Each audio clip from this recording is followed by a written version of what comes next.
India and UK are engaged in hectic negotiations at this juncture to wrap up a trade deal by Diwali. I have with me Richard Heald. He is the chair of the UK India Business Council. Many thanks, Richard, for speaking with us here on NDTV. My first question is whether we are looking at this timeline of Diwali. Are India and UK sticking to that timeline? I think there is a real focus on the Diwali target that was set by our Prime Ministers in May of this year.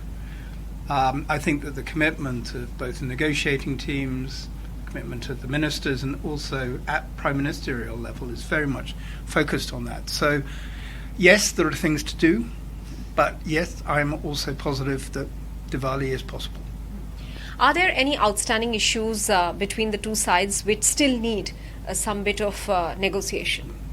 Well, I understand that a large number of the chapters that are under discussion have already been at least closed, and there are certain areas of discussion that are still going on.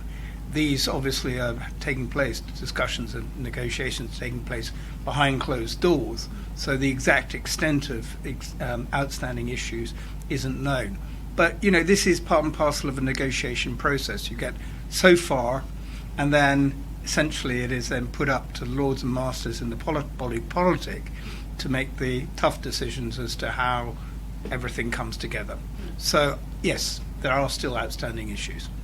So if I can take a couple of those, for instance, the issue of mobility of professionals and students, that being one of the issues on India's side. We have seen some issues with students' visas recently as well.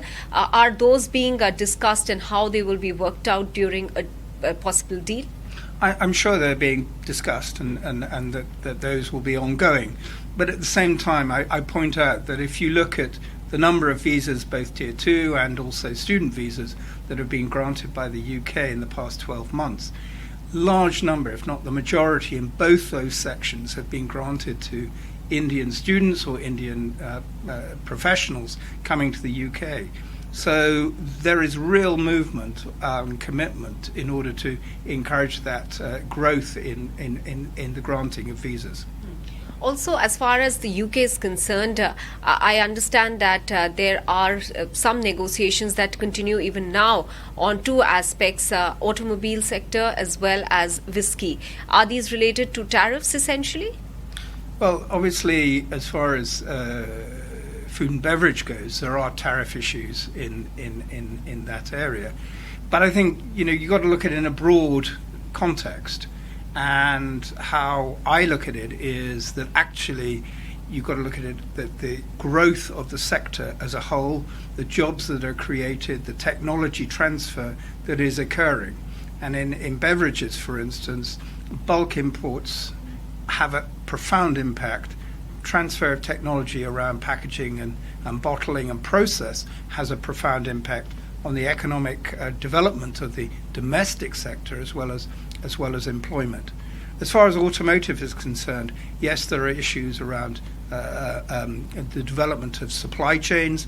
There's also development about platforms.